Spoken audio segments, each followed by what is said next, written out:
राधे राधे, जय श्री कृष्ण। राधे राधे। राधा रानी की कहानी। राधा अष्टमी को राधा जी की और कृष्ण जी की, कान्हा जी की पूजा करके हमें कहानी ज़रूर सुननी चाहिए। तो कहानी सुनने के लिए थोड़े से फूल और थोड़े से चावल हाथ में लेकर तब कहानी सुनेंगे, क्योंकि खाली हाथ कहानी नहीं सुनी जाती।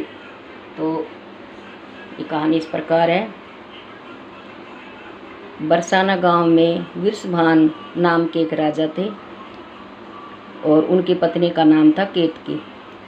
तो एक दिन वृषभान आज के दिन ही वहाँ गए, सरोवर पर स्नान करने गए। तो उन्होंने एक कमल का पत्ता और फूल तिरते नजर आए।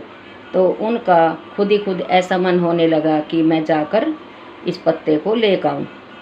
तो वहाँ पर जाकर देखता, पत्ते को उठाया तो उसमें एक बिल्कुल छोटी सी कन्या है। तो उसने बच्चे को गोदी में ले लिया और बाहर आकर देखने लगे कि ये कौन है जो इतने नवजात बच्चे को यहाँ पे छोड़ गया, जल में तिरा दिया। अब उसने इधर उधर देख ही रहा था, संकोच कर रहा था घर ले जाने में। इतने ही ब्रह्मा जी आ गए। तो ब्रह्मा जी कहने लगे कि तो उन्होंने ब्रह्मा जी को बताया कि ऐसे ऐसी कन्या जल में थी कमल के पत्ते पर, तो मैंने ले ली। तो ये किसकी है? तो ब्रह्मा जी बोले आप संकोच मत करो, इसे अपने घर ले जाओ और लालन पालन करो। जो तुमने और केतकी ने 1000 साल से पूजा की है, तो ये उसी का परिणाम है, उसी का फल मिला है कि ये साक्षात कोई ये देवी है। तो ये आप इसकी पूजा करो अपनी बेटी बनाकर। तो फिर वृषभान घर ले आए कन्या को और घर लाकर केतकी की गोद में दे दिया। केतकी माता बहुत खुश हुई कन्या को देखकर, और कन्या इतनी सुंदर थी, इतनी बहुत सुंदर थी और दिन पे दिन सुंदर होने लगी। लेकिन कुछ दिन बाद देखते थे, लेकिन उस कन्या ने आंखें नहीं खोली और ना ही जैसे बोलते तो कोई भाव देती, जैसे बच्चा हंसता बोलता है ऐसे करते। फिर वे चिंतित हो गए, चिंता में रहने लगे। तो एक दिन नारद मुनि आया तो उन्होंने नारद मुनि जी से पूछा कि ऐसे ऐसे कन्या मिली और ब्रह्मा जी ने हमें बताया लालन पालन करो, देवी है, लेकिन ये तो ना तो आँखें खोलती है ना ही हंसती बोलती है, तो क्या कारण है? तब नारद जी बोले कि तुम कोई इसके जन्मदिन पर, कन्या के जन्मदिन पर एक बड़ा आयोजन रखो और नंद गांव में नंद राजा है, नंद राजा को सपरिवार निमंत्रण दो। तो वृषभान राजा ने ऐसा ही किया। अब उससे पहले पंडित जी से बुलाकर उन्हें नामकरण रखवाया, तो नामकरण में राधा नाम रखा गया। तो उस दिन से राधा बोलने लगे। अब राधा रानी ना खोलती ना बोलती। तो नारद जी ने बताया, तो उन्होंने ऐसे आयोजन रखकर और नंद गांव में निमंत्रण भेजा। अब नंद बाबा, यशोदा माता, कृष्ण जी, बलराम सभी आए। अब नंद बाबा और यशोदा माता तो बाहर मिलने लग गई वृषभान से, और केतकी माता उन सबसे जैसे आपस में मिलकर बातचीत करने लगी।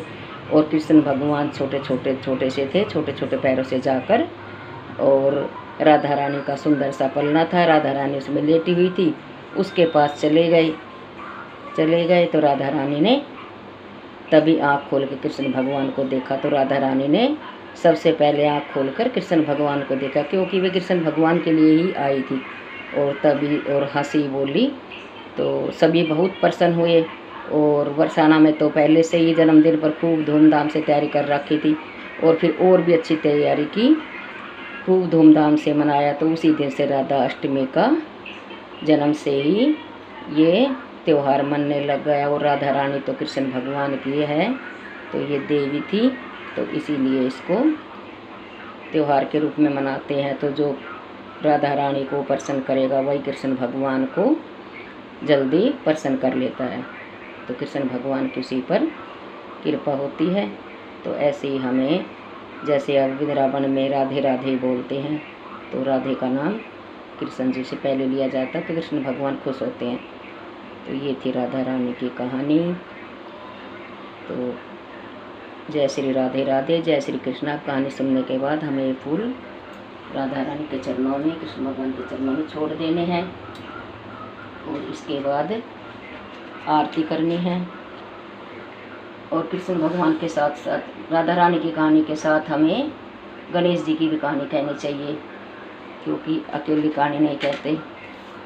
तो गणेश जी की कहानी भी कोई भी कह ले, बिंदा बाबा की गणेश जी की कहानी कहकर उसके बाद हमें ये फूल अक्षत छोड़कर अपना कृष्ण भगवान की और गणेश जी की आरती करनी है। पहले सबसे पहले गणेश जी की आरती करनी है और फिर कृष्ण भगवान की करनी है, उसमें राधा रानी की भी होती है। तो जय श्री कृष्णा, राधे राधे।